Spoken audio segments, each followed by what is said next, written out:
ele foi um filho de jardineiro que chegou a Lorde, que jamais um filho de jardineiro tinha chegado a Lorde, graças ao bendito afogamento de Winston Churchill, que tinha 8 anos de idade, quando caiu no poço, e ele tinha 10.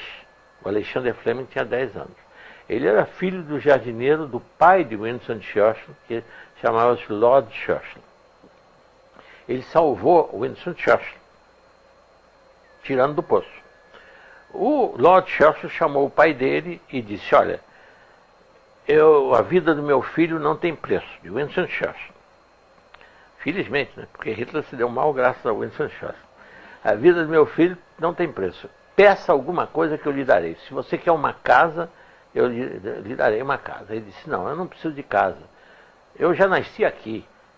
Meu pai nasceu aqui. Meu avô é que foi o primeiro que trabalhou aqui. Eu preciso conseguir atender a um desejo de um filho meu. Eu tenho 4 filhos. 3 vão ser operários como eu.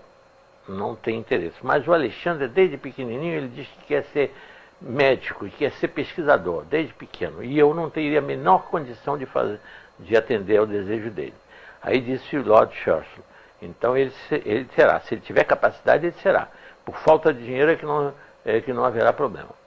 E então ele se formou em medicina, o Alexandre, e com a humildade dele, graças à humildade dele, é que ele descobriu a penicilina. Porque o Lord Churchill ofereceu para ele qualquer quarto nas 100 quartos da mansão dele, e o Alexandre disse: não, isso foi contado pelo próprio Alexandre no Hospital dos Servidores do Estado em 1951.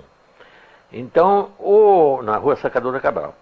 Então, o Lord Churchill disse: você escolha um dos 100 quartos. Ele disse: não, o senhor às vezes enche isso aí de convidados, fica tudo lotado.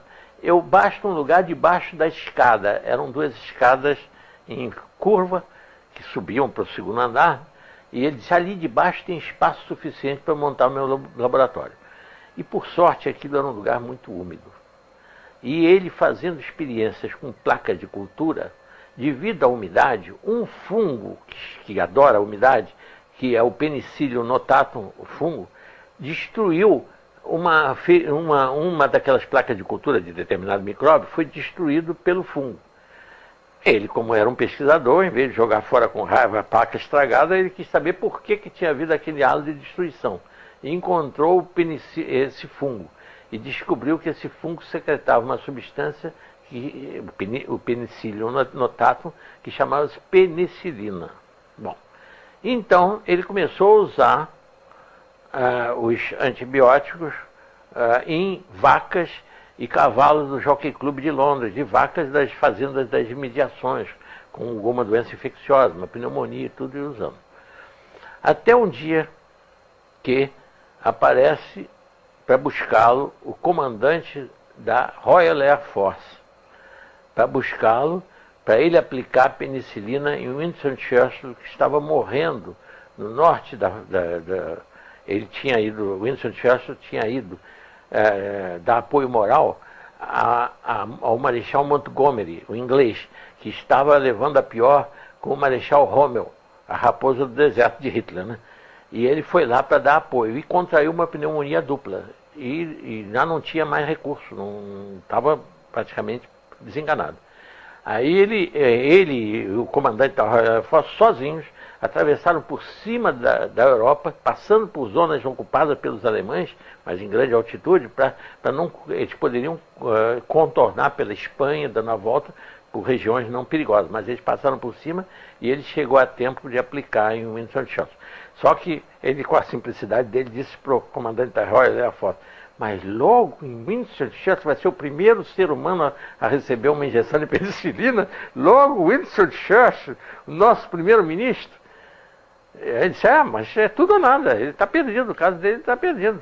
E assim ele salvou a 2ª vez Winston Churchill, primeiro do poço, que resultou nele estudar medicina, e depois salvou. E assim ele... Agora, aí é que vem um lado importante. Então ele disse o seguinte, que as pesquisas dele tinham constatado que os micróbios, ao longo de 10 anos, iam criando resistência aos antibióticos.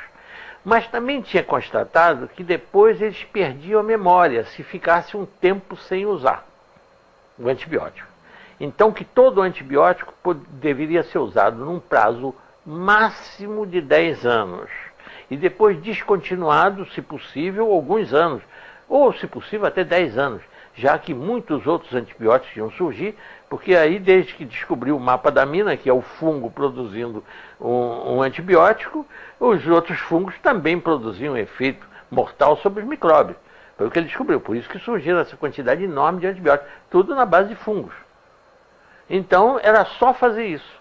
Mas a ganância resultou em usar o antibiótico permanentemente, não descontinuar, e com isso os micróbios criaram resistência, e hoje já há até, dizem de brincadeira os médicos que trabalham no hospital, até micróbios residentes, que já até adoram antibióticos, já não são nem resistentes, são residentes, já adoram isso. Então isso é que foi a história contada por Alexander Fleming, o descobridor da penicilina.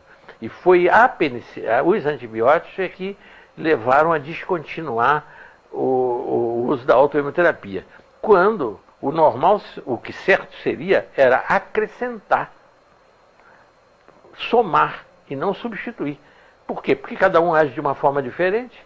O antibiótico age impedindo a reprodução dos micróbios e o sistema imunológico é que, aproveitando a pouca quantidade de micróbios e sendo ativado o seu sistema imunológico pelo próprio micróbio, dando tempo para isso, pelo fato do antibiótico controlar a reprodução do micróbio, ele então ele devora depois macro e fagos.